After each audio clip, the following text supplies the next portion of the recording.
Hello नमस्कार, माझ्या पडवळ ब्लॉगमध्ये तुमचं स्वागत।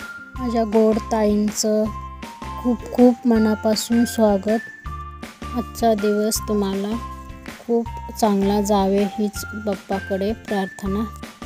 हे बघा, तुरीच्या शेंगा आणल्या शेतामधून, ताज्या शेंगा आहेत। आता तुरीचं सीजन चालू आहे, थंडीच्या दिवसातच असतात त्या शेंगा आणून मातीच्या भांड्यामध्ये पाणी टाकले, त्यानंतर शेंगा मीठ टाकून त्याला शिजवायला चुलीवरती ठेवले आहे। परत थोडंसं पाणी कमी पडलं आहे तर थोडं पाणी टाकले आणि झाकण लावून ठेवले।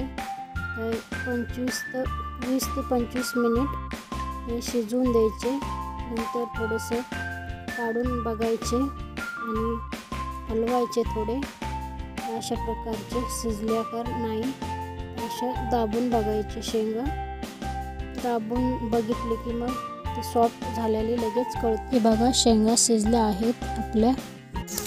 मला व्हिडिओ आवडला असला तर सबस्क्राईब करा, शेअर करा, लाईक करा। धन्यवाद।